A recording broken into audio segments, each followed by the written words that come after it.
அதாவது என் பேர் வந்து சுபேதார் மேஜர் அசோக்குமார். நான் இராணுவத்தில் மருத்துவமனை பிரிவில் ஏறத்தாழ 33 ஆண்டுகள் பணியாற்றி கிளேசியர் பனிமலை, சைனா பார்டரு, இது பாகிஸ்தானில் சாம்பா செக்டரு, நக்ரோட்டா, உதம்பூர் மற்ற இதில் நிறையா பண்ணியிருக்கேன். அதாவது இது ஏப்ரல் 22 ஒரு 27 பேர் வந்து இறந்ததுனால நம்மளுடைய பாரத பிரதமர் ஒரு வலிமையான உறுதியான ஒரு முடிவினால பாகிஸ்தான் வந்து மே 7 8 9 10 போன்ற 4 நாட்களில் வந்து பயங்கரமாக தாக்கி நம்மளுடைய ஏர் டிஃபென்ஸ் சிஸ்டம் சூப்பராக, அதாவது வந்து நம்ம நேவி, ஏர்ஃபோர்ஸ், ஆர்மி மூணுமே சேர்ந்து நல்லா வந்து தாக்கிட்டாங்க.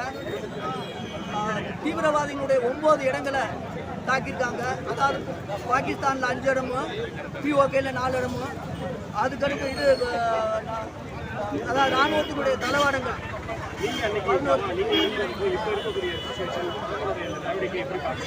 அதாவது 2014 பிறகு இவர் நம்ம பாரத பிரதமர் நரேந்திர மோடி வந்து கொண்டு அதாவது இராணுவத்துக்கு முழு சுதந்திரம், ஒரு உறுதியான தொழில்நுட்பத்தை பயன்படுத்தி வெற்றிக்குரிய காரணத்தை சரியான நேரத்தில் சரியாக செய்யணும்.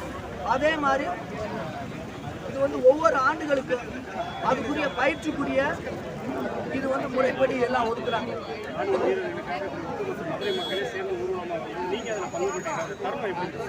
அது மிகவும் இது வந்து மதுரை கிழக்கு மாவட்டத்தில் நம்ம தமிழக மக்களுக்கு, பாரத மக்களுக்கு, இங்கே இருக்க பொதுமக்கள், மாணவர்கள் எல்லோருக்குமே நாங்கள் நன்றி கடமைப்பட்டிருக்கோம். நாங்கள் இன்னமும் நாங்கள் சண்டைக்காக போகிறதுக்காக தயாராக இருக்க. எங்களுடைய இது உடல்நிலை, ஃபிசிக்கல் ஃபிட்னஸ், மென்டல் ஃபிட்னஸ்லாம் எல்லாமே தயாராக வச்சுருக்கோம்.